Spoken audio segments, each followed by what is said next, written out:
hindi isang mayaman na tao. Ang mga pastor po, noong panahon ng Panginoon, sila ang tinuturing na pinakamabaho, pinakakawawa, pinakadukha, at pinakamahirap sa mga tao noong panahon niya. Kaya kahit ating ulit kahit pastor, nandun sila sa kasama ang matupa nila, nandun sila sa mundo, kaya wala gusto tumagal sa kanila, kaya mababago sila, mawawalang siya, at walang naman Diyos. At ang mahal na ina, kasama si San Jose, ay mahirap din. Kaya po sinilang nila ang bibili nila sa isang samsara.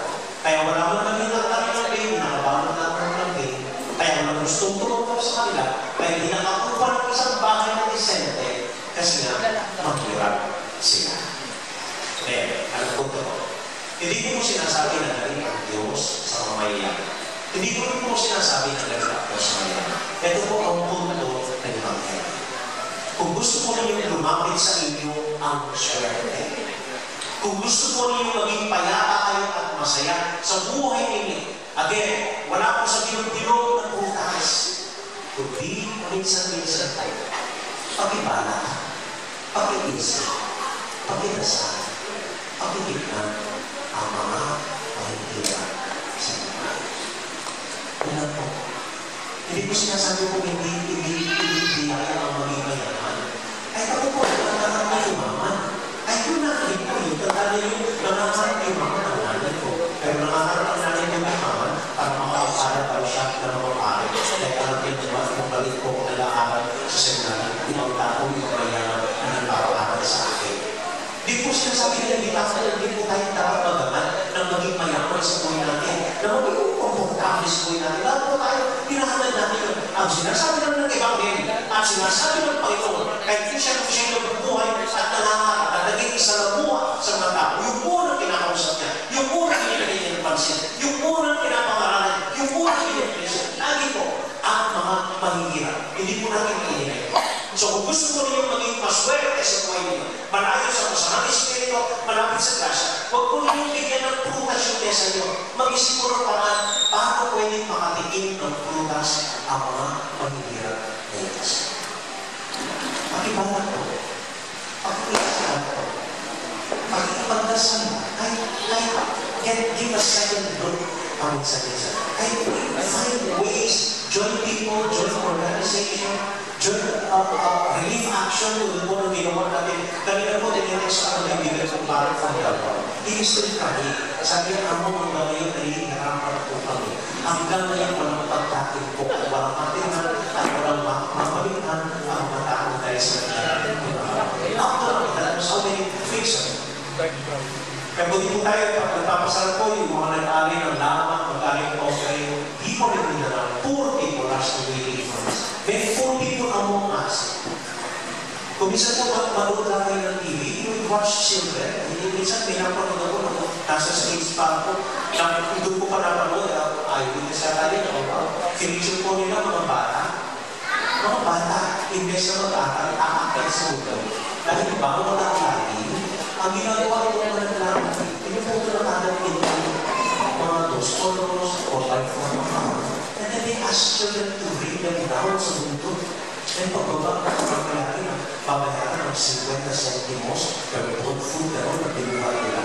O mga bata nagdadali sa dagat para bumana ng mga basura, mga bata na ng kasabi. And yung po sinasabi na hindi tayo mag-enjoy ngayong New Year. Sinasabi lang po na mabuting balita ng Panginoon. Okay, gusto nyo maging masaya, gusto nyo maging payapa, gusto nyo malapit ang swerte sa inyo, gusto nyo maging malapit sa biyaya ng Diyos. Paminsan-minsan, please, do something. Pakibalat ko, pakipagsila, pakitignan, pakidasal ang mga mahihirap sa gitna. Amen? Amen. Ano po ninyo? Pinabasa ko ito din sa sabi. Ang gobyerno daw ay itinayo. Hindi para sa mayayaman. Sa totoo lang yung mayayaman, ayaw ng gobyerno kasi natatak sila. Kasi istorbo ang gobyerno. Yung mga mayayaman tayo po nilang mag-isa. Yung mga mayayaman, tayo rin ang gobyerno. Yung mga mahihirap ang nanangitaan ng gobyerno. Ang gobyerno para sa mahihirap. Kaya nakakaluto po. Nakakaluto. Nakakaluto po. Para usapan. At hindi dumarating sa mahirap yung servisyo dapat pinibigyan na. Yung pwede, tumutulong mo nagpapagamot sa mga mahirap. Pero pinukuha niyo yung pera pinagagawa sa mahirap. Yung mahirap ba yun? Ako nag-aaral magiging pro-wedding siguro o kung mga nagpapa-wedding, magpapatayo ng hospital, magpapatayo ng mga eskwelahan, upang magpapatayo ng mga bata. Pero hindi ko kayo gagawin yun. Kasi kapag nagpapatayo ng mga bata, hindi natatayo ng meke, maluluwi sila. So, pagkita na lang, magbigay ng tomas, magbigay ng konting kumang, masaya sila, at maraming natin na mapagos mahirap din. Ang RHB para sa mahirap din.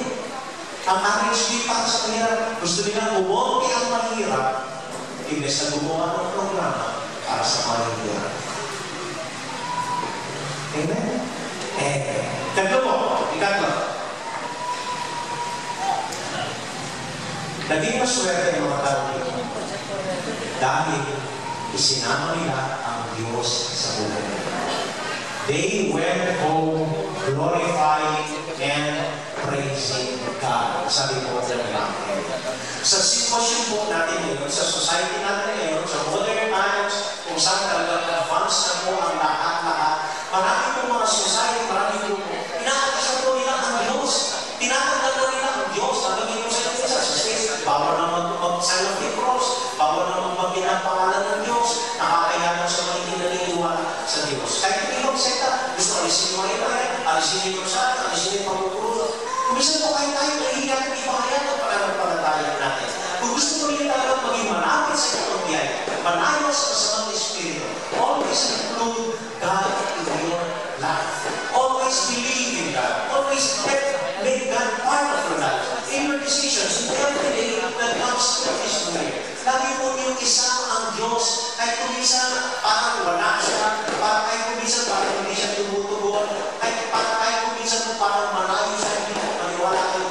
Kahit at totoo ang Diyos at nandito siya sa pag-araw-araw na buhay natin, kasama natin, nakikita tayo, nagigiling at nakikisa sa atin.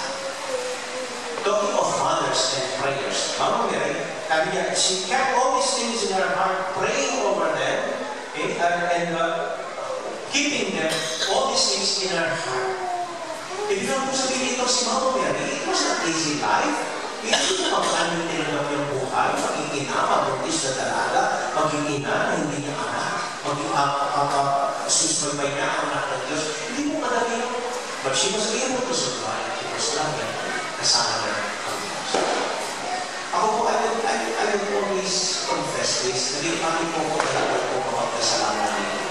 It was one time tumabas po ko sa seminar. Nagtrabaho sa labas. And I know what kept me was everything I know my mind was praying for. Nagmarumero na, nagdarasal, nagmarusal, nagsisimba sa kanila, nagpapalala ko nagdarasal, nagpapalala. And that is kept me alive. So ito po ang tatlong paraan para natin maging malapit sa swerte, para lumayo sa masamang espiritu, para lumapit sa atin ang kapayapaan at ang biyaya ng Diyos. Don't save yourself. Save your group of yourself. Be with it. Second po, pag-iba sa isa. Okay. Lagi